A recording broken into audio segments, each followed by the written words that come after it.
This is Optimal Finance Daily, episode 1673. Save $50 a day and feel no pain? I don't know about that. By J Money of budgetsaresexy.com. And I'm your host and personal finance enthusiast, Diana Merriam. This is the show where I narrate posts from your favorite personal finance bloggers, with their permission, of course.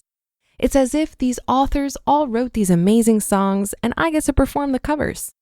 But for now, let's get to today's post as we optimize your life. Save $50 a day and feel no pain? I don't know about that. By J Money of budgetsaresexy.com. As many of you know, I'm a huge magazine addict. I like all the pretty pictures. So it's no surprise that I devour about 4 to 5 personal finance magazines every month, all of which excite me. Every now and then, though, I come across some advice that I personally have a hard time agreeing with. The cover story, save $50 a day and feel no pain, being one of them. Now, before I get into it, keep 2 things in mind. Number 1, my opinion is certainly biased. And number 2, I still think Kiplinger's is a kick-ass mag, though not my favorite, that would be Money Mag. That being said, not everything you do to save $50 a day is necessarily going to be smart, and I'm feeling feisty enough today to explain why. But because I'm also a lover, I'll also share the tips that I happen to agree with as well. But let's start with the bad ones first. 3 tips I hated. Number 1, boost the deductibles on your insurance. Quote, increasing the deductibles on your comprehensive and collision coverage from $500 to $1,000 or even $2,500 can reduce your premiums by 12 to 18%, possibly saving you $648 a year, end quote. You mean to tell me every time you cause a car accident, you'd be willing to spend $2,500 to get it taken care of? No way in. That's like saying you can go 4 full years without an incident. No siree, Bob, not for me. Number 2, cut your commute 1 day a week. Quote, if you reduce your driving time by 1 day per week by telecommuting or carpooling, you'll drive 3,120 fewer miles per year, end quote. Yes, and you'll also be on the top of the list when it comes time to downsize. Of course, this is totally based on your employer and given situation, but during times like this, I wouldn't risk it. If you want to save on driving, then I'd suggest going with the carpooling idea. Number 3, ditch the old fridge and pick up a brand new one to save on energy costs. They recommend a Frigidaire 18.2 cubic foot model for $750. So you want me to spend over $700 so that I can save $100 a year? No thanks. My current fridge is doing just fine, and I'm not about to trash it for a newer version. Now, if I needed a new one, then yeah, I'm open to suggestions. But how many people reading this mag will be in the market for one? Not many. The 3 tips that made me ponder. Number 1, cut your hair off. Yes, I suppose this would indeed save you some bucks, but good luck convincing the ladies of this. For men, Kiplinger's suggests using the hair cuttery at $15 a pop. I used to go there all the time before I got the missus to do the dirty work. And for women, they brought up beauty schools like Paul Mitchell's for around $50 instead of $90. I've heard both excellent and horrible experiences using stylists in the making. Number 2, travel last minute. They say you can save around $500 a year by using sites like lastminute.com. Pretty sexy in theory, but most people like to plan for this sort of stuff. At least the big vacations. I'd be up for giving it a shot for quick getaways though. Number 3, buy a fuel-efficient car. This may or may not belong in this category depending on what your idea of fuel-efficient is.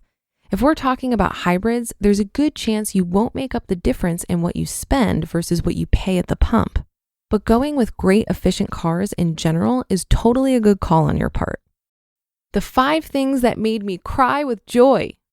Number 1, eat at the bar. Yep, apparently you can get the same food at a fraction of the price by dining at the bar instead of the normal dining area. I wouldn't want to do this all the time, especially if I'm in a fancy place to enjoy the atmosphere and good talk with some friends, but I'd totally do it when in need of a quick bite. In Kiplinger's test, over at the Cheesecake Factory, McCormick and Schmick's, and Morton Steakhouse, they were able to cut the bill in half. Number 2, swap sitting services. Get your friends to watch your kids once a month while you and your lover go out on a date. Then do the same for them each month and save yourself about $40 from not using babysitters. I don't have kids at the moment, but this sounds like a most wonderful idea. Do any of you all do that already? Number 3, pick up generic medications over brand names. They say the average person can save up to $797 a year by doing this. I don't take much meds myself, but I can see how it would add up like that. And actually, I'd throw in ordering your meds via mail too. A lot of health insurances allow you to order 3 months at a time too, cutting your bill down by at least a third in most cases. Number 4, rent cars off-site and fill up your own gas. You can grab a better deal by not renting them at airports or hotels, as well as topping up the gas yourself before dropping it off and paying their insane rates. Of course, the money you'd be saving for convenience might not be worth it depending on how much time and stress you have going on at the time. And number 5, install a smart thermostat. This allows you to program the temperature yourself and let it go on autopilot.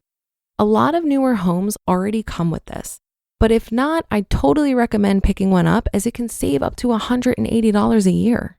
And you can probably find them for way cheaper than that too. So you'd make up the money in no time. The tricky part is determining the degree to set it at where everyone in the house is happy. Our magical number is 72 in the winter and 75 in the summer. So yeah, I actually agreed with more of what was on their list than I originally thought when I started this post. But I suppose that's a good thing, right? Just keep in mind, however, that what works for one person may not work for the next. So as long as you've got that straight, get out there and start working the system. You just listened to the post titled, Save $50 a Day and Feel No Pain? I don't know about that. By J Money of budgetsaresexy.com. I always take these articles about ways to save money and ways to increase income with a grain of salt. I think they're great to get your wheels turning, but usually the author is going to share what works for them specifically, and so it's up to you to determine if any of the ideas make sense for you. And just because you disagree with someone or the advice doesn't apply, doesn't mean it's wrong. I believe each person has a unique set of circumstances, skills, and preferences that can be leveraged in different ways to make or save money. So when I read about how others are being resourceful in ways that are unique to them, it gets my wheels turning on how I could be resourceful as well. Remember, personal finance is very personal. I will say though, I definitely disagree with J Money on not having a high deductible on your insurance, especially if you're at the point in your financial journey where you have a fully funded emergency fund. Most of us will pay way more to have insurance than we will ever get out of it. So it's usually a good idea to take on as high of a deductible as you can afford. Insurance is best used only to cover large dollar catastrophes, not small dollar annoyances. For me personally, I've never once been in an accident. So to pay more to have a lower deductible just in case I need to use the insurance at some point doesn't make sense for my situation. And if that should change and I get into a big accident tomorrow, I can easily pay the deductible, even if it's a bit higher. I get the sense that J Money has some history with car accidents given his comments. So for him, it might make sense to keep the deductible lower. Again, personal finance is personal. And that will do it for today. Have a great day and start to your weekend. Thank you for listening. And I'll be back here reading for you tomorrow, where your optimal life awaits.